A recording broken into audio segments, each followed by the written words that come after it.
Selamat pagi di Morning Briefing tanggal 10 April 2015. Selamat pagi Medan. Selamat pagi, Bandung. Oke. Yunani ternyata telah berhasil memenuhi deadline untuk menjalankan kewajiban kepada IMF sebesar 460 juta euro atau 494 juta dolar Amerika Serikat yang merupakan kesepakatan untuk bailout dengan kreditur internasional. Namun juga ternyata ECB memberikan arahan juga bahwa Yunani tidak akan mendapatkan bantuan seperti yang diinginkan oleh Yunani secara keseluruhan, yaitu sekitar 800 hingga 900 juta euro dalam waktu dekat ini. Sehingga hal ini memicu komentar keraguan dari pemerintah Yunani akan bantuan ini, sehingga secara keseluruhan bahwa Yunani sendiri mengalami kebimbangan ya terhadap kelanjutan dari perekonomian mereka. Namun begitu pergerakan di euro dolar pada penutupan pagi ini tertahan meskipun pergerakan harga euro terhadap US dollar mengalami penurunan. Kemudian juga data-data Amerika Serikat menunjukkan bahwa tingkat tenaga kerja untuk mingguan di pada kemarin ya mingguan kemarin cukup bagus. Kemudian dari Inggris sendiri merupakan suatu kawasan Eropa yang cukup bagus pada tahun lalu performa ekonomi. Untuk official bank rate ternyata ditetapkan tetap sebesar 0,5%, kemudian aset purchase facility juga tetap sebesar 375 billion pound sterling. Untuk lebih lengkapnya silakan Medan untuk membawakan morning briefingnya. Oke, selamat pagi semua. Apa kabarnya nih? Setelah Yunani masuk dalam di situasi UGD ya, Pak ya, unit galau darurat saya kira itu. Kemudian hampir saja dalam situasi di ICU ya, dalam situasi krisis. Namun sudah mendapat sebuah solusi baru. Nanti kita lihat apa yang akan dilakukan oleh Yunani, kemudian harapan dari investor di sana untuk kedepannya. Inggris telah berhasil juga mengakuisisi beberapa perusahaan migas dan penyulingan minyak. Ternyata skenario penurunan harga minyak mentah dunia yang terjadi selama ini memberikan situasi yang berat untuk capital expenditure dari perusahaan-perusahaan migas yang berskala kecil. Kemudian sebuah harapan baru dari perusahaan perminyakan minyak dan gas di Inggris ya. Ditambah lagi dari official bank rate stabil 0,5%, Aussie juga di 2,25%, euro dalam kondisi yang apik. Nanti kita lihat apa yang terjadi dalam sepekan ini, volatilitas market yang terjadi. Untuk forecast ke depan saya kira masih terpatok dari komentar petinggi The Fed. Kemudian Lagarde juga kemarin ada menambahkan sebuah komentar yang menurut saya memberikan sebuah opini-opini baru dan ekspektasi-ekspektasi baru dari kemungkinan pergerakan dari mata uang global. Langsung saja saya kira untuk review market seminggu terakhir, di mana pasar Asia Pasifik khusus di negara New Zealand mata uangnya membentuk pola support yang semakin tinggi saja, berada di posisi resisten 0,7557 mendekati angka 0,7623. Namun dari forecast dan statistik yang dihitung secara teknikal masih memberikan kemungkinan negatif sekiranya The Fed menaikkan tingkat suku bunga. Nah, ini ada konsekuensi risiko-risiko yang kita lihat di kuartal kedua di 2015, sehingga untuk angka netral di kuartal kedua 2015 angka tengahnya adalah 0,73 dengan perhitungan netral, sementara untuk konfirmasi bearish adalah 0,7400. Di luar itu, skenario New Zealand akan mengagetkan banyak pihak jika market melewati level 0,7666 dan akan merubah konsensus pasar dari pelemahan mata uang global dibandingkan dengan US dollar. Kemudian di Aussie ini sangat hobi saya kira, dalam bahasa prokem saya buat hobi bermain di pipa Bollinger Band ini, swing high, swing low, market berbalik arah dari resisten ke support, support ke resisten. Untuk saat ini tertahan di wilayah garis SMA 20 time frame daily. Kemungkinan untuk laju perlanjutan penguatan Aussie di resisten 0,7843. Saya kira itu adalah level terbaik untuk penempatan posisi short. Untuk bias netral di Aussie di 0,77. Untuk forecast dari naiknya tingkat suku bunga The Fed, dari statistik kita memprediksi untuk Aussie masih dalam tekanan bearish di angka netral 0,7500. Dari Asia Pasifik kita ke tengah dulu, dari Jepang. Sedikit loyo dari mata uang dolar dari level 119 ke 120, memang ada peningkatan 100 poin, belum memberikan gebrakan pelemahan yang lebih besar dari arena kancah pelemahan mata uang yen dan pelemahannya lanjutan yang kita prediksi sampai di angka 125. Untuk itu support terdekat di 119,43 dan di 120,00 adalah penempatan posisi buy on support saya kira. Untuk batasan stop loss boleh di 119,43 atau di 118,53. Untuk kemungkinan pembalikan arah dari skenario yen saya kira masih belum didukung oleh faktor-faktor fundamental. Kemudian dari teknikal juga terbaca masih dalam kondisi yang flat. Tingkat volatilitas berkisar 100 sampai 150 poin untuk di yen. Oleh karena itu cukup terbaca dengan risk yang sedikit lebih rendah dari currency lainnya. Baik, untuk di pound sterling ada demon ini di mata uang pound ya, demonstrasi saya kira di time frame 4 jam grafik yang di sebelah kanan sebelah kiri atas malah mengalami spike harga yang cukup tinggi melewati garis resisten di 1.4940 ya, yang ini menyentuh di 1.51, kemudian balik lagi dalam area channel flat, kemarin membentuk double top dan mengamuk ini di bawah support. Tekanan untuk mata uang pound sterling walaupun data-data di Inggris dilaporkan cukup baik. Saya kira ini adalah mata uang yang sangat eksotik dengan volatilitas yang cukup besar dan lebar, dengan penyempitan range sebesar 250 poin dari 1.50 ke 1.4750 akan membuat pergerakan Aussie ini sangat beresiko tinggi bagi teman-teman yang suka dengan mata uang pound sterling. Oleh karena itu untuk outlook kita terbaik penempatan posisi adalah buy limit dan sell limit di resisten 3 ataupun di support 3. Untuk penempatan sell limit berada di kisaran 1.4959 dan 1.5000 dengan membatasi stop loss di 1.5028 atau 1.5030. Untuk penempatan buy limit masih jauh memang di level 1.46 atau di 1.45. Saya kira ini adalah portofolio yang menarik Pak Dwi dengan pergerakan eksotik dari mata uang pound sterling dengan membentuk sebuah portofolio investment di mata uang pound sterling, penempatan posisi buy limit di 1.46 1.45 untuk menempatkan target profit di 1.500. Sebelum lanjut ke euro Pak Dwi ada tambahan? Lanjut aja Pak. Oke.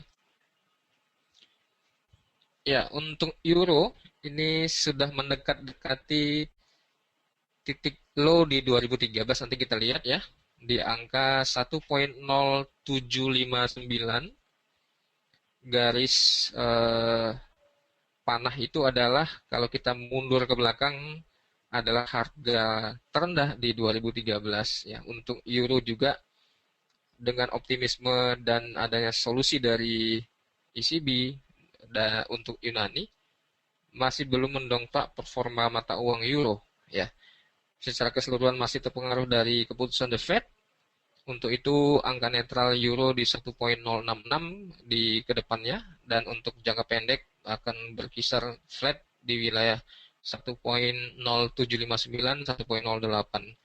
Penembusan level support di 1.0750 ini akan memberikan penurunan lanjutan dan formasi double top juga untuk di euro. Saya kira untuk target profit optimal di 1.0592 atau di 1.0500. Mari kita lihat dulu. Ini adalah pergerakan euro dolar tahun 2000 garis vertikal pertama. Bergerak mengakhiri pola downtrend. Sebelum tahun 2000 ini euro cukup panjang turunnya. Kemudian sampai di tahun 2000 bulan 10 ini membentuk level harga terendah di 0,8228. Kemudian market rebound melewati garis resisten, kemudian ke angka support balik, membentuk pola triangle dan supportnya semakin meninggi, resisten yang masih rendah membentuk pola triangle. Kemudian sampai di 2003 bulan 105, bulan 1 tanggal 5, harga low untuk euro itu adalah di wilayah 1 poin,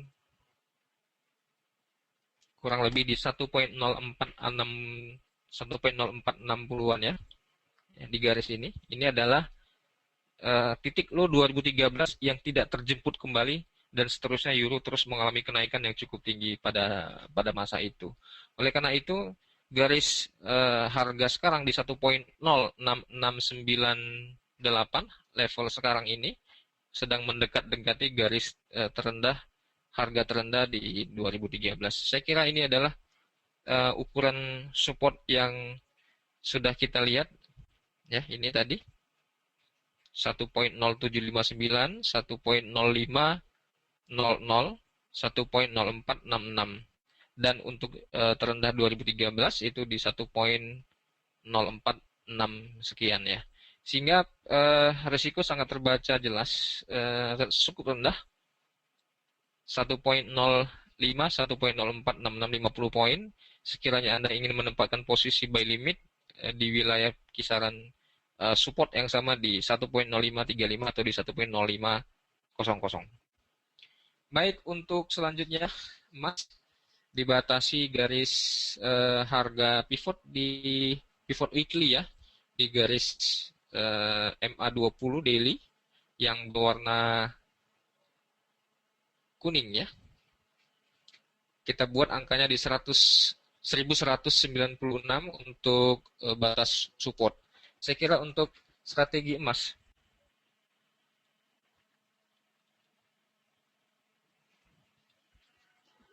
untuk jangka pendek, kita langsung lihat di grafik MetaTrader.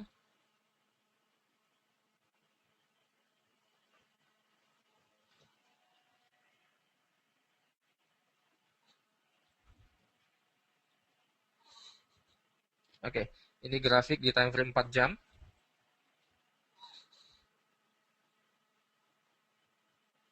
Sudah melewati garis channel, kemudian breakout, range yang terbentuk dari wilayah sini hampir sama besarnya dengan wilayah zona bottom ya.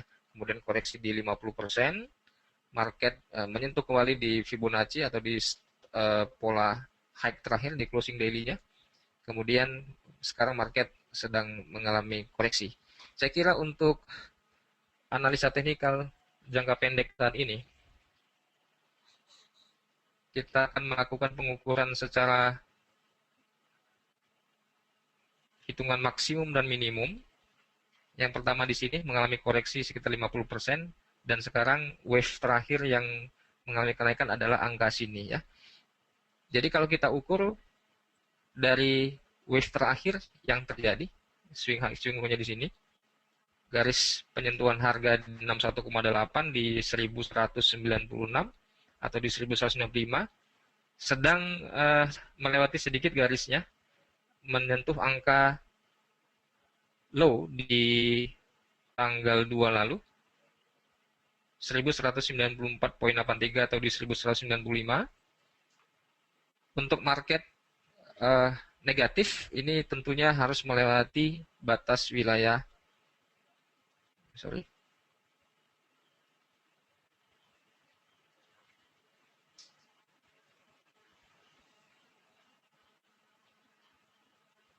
ya begini, 1188,00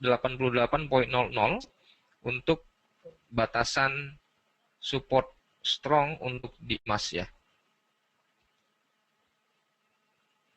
Sehingga untuk level emas jika melewati harga 1188 ini akan merubah formasi eh, bullish lanjutan untuk di emas. Tambahan lagi untuk analisa teknikal lainnya, kita akan coba hubungkan close to close daily dengan menghitung dari titik tinggi terakhir ke terendah terakhir, kemudian ke titik tertinggi berikutnya ya. Kalau kita ukur channelnya dari analisa teknikal channel, kemudian linear regresi dari garis terakhir tertinggi ini, kemudian kita tarik begini sampai candle terakhir. Nah, ini adalah zona wilayah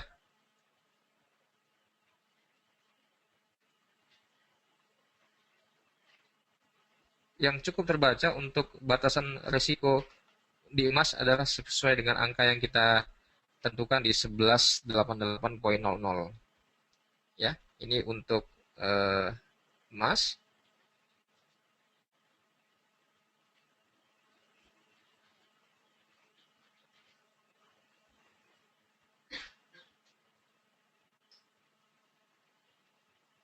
Ya, seperti ini.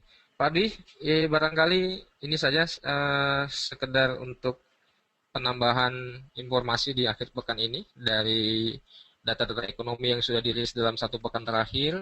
Kemudian kita sudah melihat volatilitas pergerakan mata uang, indeks saham sangat menerima sebuah dukungan yang positif dengan pergerakan semakin meninggi. Apalagi Hang Seng pergerakannya sangat fantastis ya, bergerak sudah di angka 27.000 ya kalau kita lihat di sini. Satu hal yang tidak terduga dari pergerakan Hang Seng,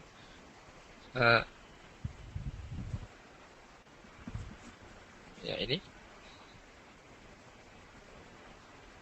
dari hari kemarin ya, begitu pembukaan dia gap di sini cukup jauh sebanyak 2.500 poin lebih ya dari level support terakhir ya di angka 25.300 dan 25.400. Saya kira saatnya konsolidasi untuk di Hang Seng. Kenapa demikian? Karena informasi pergerakan informasi stimulus dari Uni Eropa, kemudian Inggris tetap mempertahankan stimulusnya di 375 billion pound sterling, ini akan memberikan tambahan suntikan modal bagi perusahaan-perusahaan yang listingnya di bursa. Oleh karena itu, situasi ini bisa akan mendukung performa pergerakan harga emas untuk jangka pendek dulu, akan bermain di wilayah 1190 dan 1205. Demikian morning briefing dari Medan, Pak Dwi, bisa disimpulkan. Oke, terima kasih Pak Fauji. Ya, kesimpulan yang bisa didapat tadi malam atau kemarin adalah terpenuhinya hutang Yunani untuk dibayarkan ke IMF. Kemudian yang kedua adalah official bank rate untuk Inggris ditetapkan fix 0,5%, kemudian asset purchase facility tetap di 375 billion pound sterling.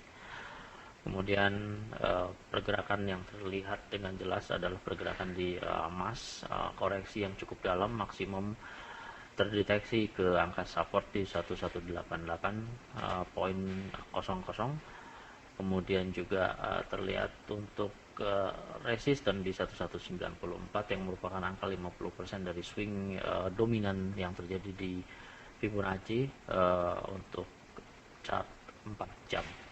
Kemudian kita melihat pergerakan US terhadap euro atau euro dolar terhadap US dollar. Angka 1.0759 merupakan angka saat ini, kemudian mendekati support di 1.0592 Kemudian juga tidak menutup kemungkinan mengarah ke angka 1.0466 yang merupakan harga terendah tahun 2013.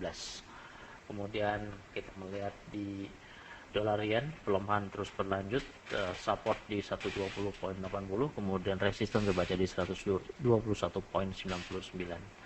Di Australia, stagnasi masih tetap terjadi di 0.7840, kemudian bawah di 0.7636. Demikianlah morning briefing kali ini pada tanggal 10 April 2015. Kita cukupkan. Semoga seluruh informasi dapat bermanfaat dan dapat dipergunakan semaksimal mungkin oleh kita sebagai sarana informasi. Terima kasih morning briefing. Selamat pagi dan selamat bekerja.